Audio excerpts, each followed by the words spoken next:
Halo semuanya, Assalamualaikum warahmatullahi wabarakatuh. Salam, Om Swastiastu, Namo Buddhaya, salam kebajikan. Sebelumnya perkenalkan nama saya Fikar Diansa, NIM saya 123106061. Saya dari Universitas Paramadina, Fakultas Ilmu Komunikasi, kelas karyawan Malang. Jadi pada kesempatan kali ini saya akan membahas mengenai dua topik menarik. Yang pertama itu saya akan membahas mengenai brand ternama, yaitu Greenfield, di mana saya akan menganalisis daripada strategi organik yang telah mereka lakukan. Yang kedua, content planning.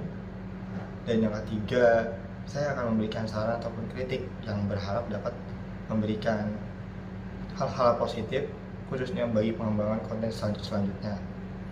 Dan yang kedua, saya akan menganalisis data yang telah diberikan oleh Pak Faris mengenai suatu konten non-organik di sosial media Instagram, sejangkir lagi. Oke, kita masuk ke Greenfield, di mana kita akan menganalisis dari strategi konten organik mereka. Sebelumnya teman-teman tahu apa itu konten organik? Konten organik adalah pendekatan pemasaran atau suatu konten yang didistribusikan atau dibuat tanpa melakukan pembayaran atau melakukan iklan. Sedangkan konten non-organik adalah konten yang melakukan pembayaran atau pengiklanan atau ads lah, bisa dibilang. Nah, di sini saya akan membahas mengenai konten organik mereka, di mana dari visual dan tone sudah sangat bagus dan konsisten dan berkembang. Yang saya lihat dari konten pertama mereka seperti ini menjadi seperti ini.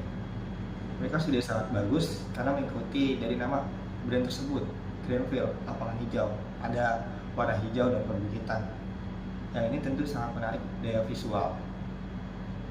Dan yang menurut saya bagus, dimana dia di konten pertama mereka pada tanggal 3 Desember 2018 mereka melakukan konten organik ternyata teman-teman, dimana isi komenannya itu berisi seperti ini: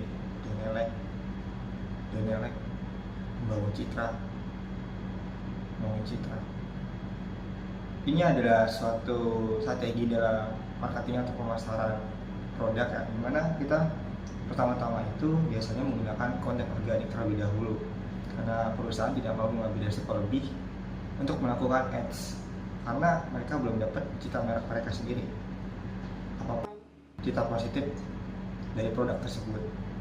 Jadi kalau nggak mau mengambil resiko ya pasti mereka akan menggunakan konten organik terlebih dahulu dengan menggunakan relasi ataupun teman, ataupun contohnya di sini kan ada perusahaan baru yang baru going, dan mereka menaikkan citra merek mereka menggunakan karyawan mereka yang memberikan bintang 5 ataupun komen-komenan positif. Hal ini yang menurut saya mengapa konten ini menjadi konten organik gitu. Dan saya lihat dari konten berikutnya itu like-nya itu menurun. Ini menandakan bahwasannya mereka nggak melakukan ads pada saat itu. Dan menurutku pribadi, konten yang bagus itu konten organik baru berbayar, lalu kemudian organik lagi. Dan untuk interaksi dengan para audiensnya sangatlah menarik ya. Dari Greenfield sendiri mereka menggunakan pendekatan engagement yang bagus, di mana mereka melakukan sebuah games yang sangat menarik nih. Dan juga ada giveaway loh. Mereka sangat menarik. Dan satu lagi, mereka menggunakan tren kekinian saat ini, yaitu padel. Yang kita ketahui bahwasannya Indonesia sedang demam padel. Hal ini tentu menarik dalam tarik visual loh. Dan banyak sekali yang FOMO yang mencoba untuk mengikuti padel tersebut. Dan untuk pembuatan kontennya rata-rata mereka menggunakan storytelling. Hal ini bagus sih, karena mereka menggunakan storytelling. Pada dasarnya pemasaran yang bagus saat ini itu menggunakan storytelling, di mana mereka tidak melakukan CTA secara langsung, call to action. Jadi mereka tidak memaksa customer untuk membeli produk tersebut, tapi dikemas dalam storytelling mereka. Itu yang menurutku bagus. Untuk kontennya yang tadi mereka sudah sangat bagus ya, dan formatnya sangat bervariasi, mulai dari feeds maupun games, dan itu sudah sangat bagus. Dan yang paling menarik itu dari backgroundnya yang berubah, pertamanya itu di polos menjadi sekarang lebih menarik. Dan yang menarik lagi, mereka juga berkolaborasi dengan ahli gizi, di mana secara tidak langsung mereka membangun akuntabilitas dari produk tersebut. Jadi mereka atau customer bakalan percaya terhadap produk tersebut karena sudah ada seorang tokoh ahli gizi yang telah berkolaborasi. Dan untuk pola kontennya itu mereka melakukan suatu edukasi, lalu mereka masukkan dalam storytelling seperti cara-cara pembuatan makanan. Mereka mengemas sedemikian rupa. Dan untuk kritik dan saran dari saya sendiri kepada konten dari Grandpil ini, mungkin lebih bagus lagi kalau konten mereka dikaitkan dengan humanistik atau kemanusiaan.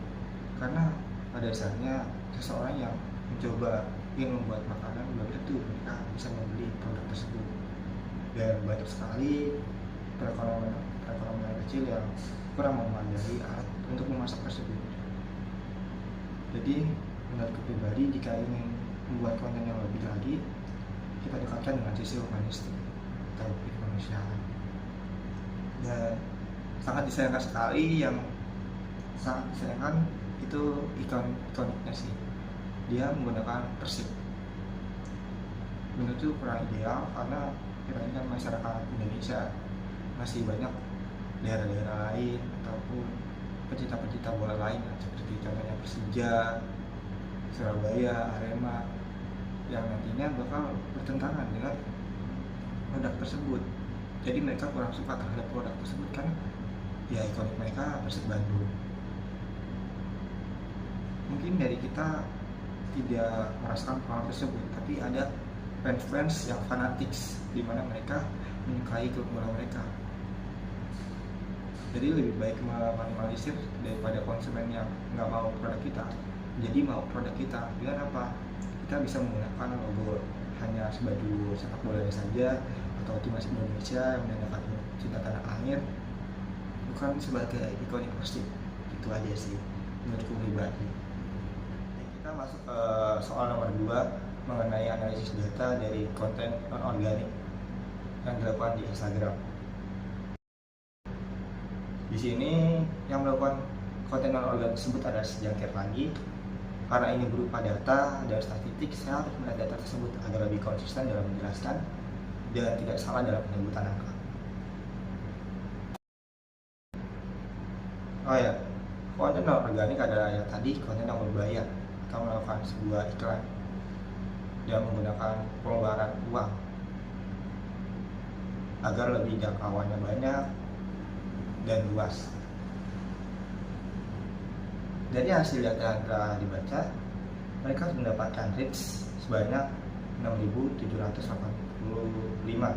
dengan impresinya ada 8.526. Itu sendiri adalah orang unik atau satu akun yang melihat iklan tersebut.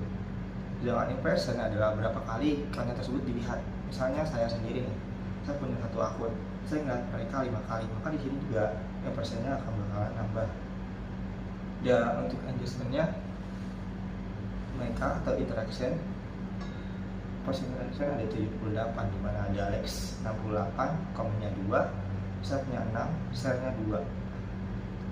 Dari sini kita lihat bahwasannya engagement mereka itu kurang, baik itu dari interaksi, dari suka.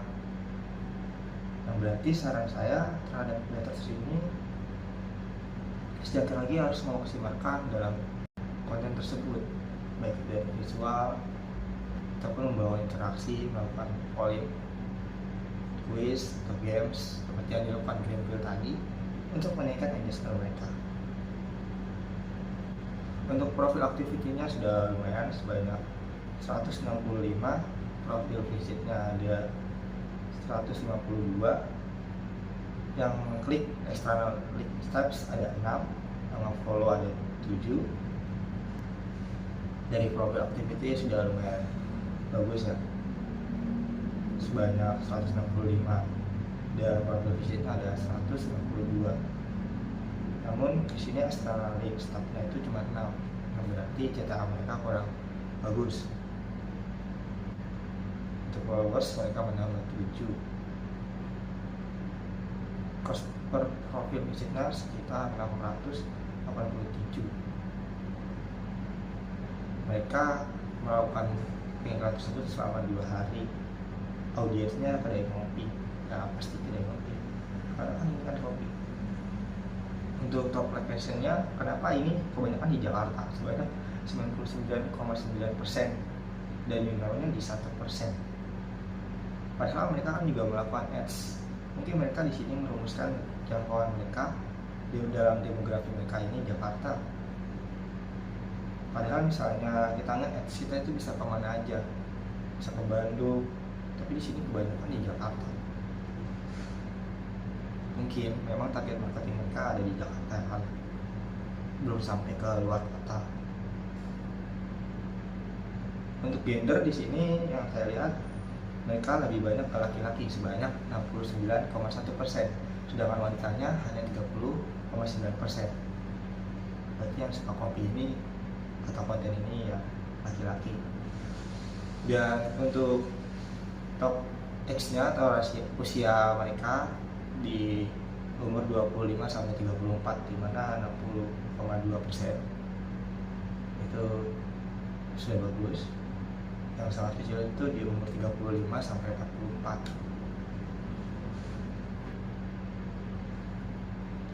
Nah, dari sini kita lihat bahwasannya iklan tersebut cukup efektif dalam jangka audiens jika kita pintar dalam mengatur ads tersebut.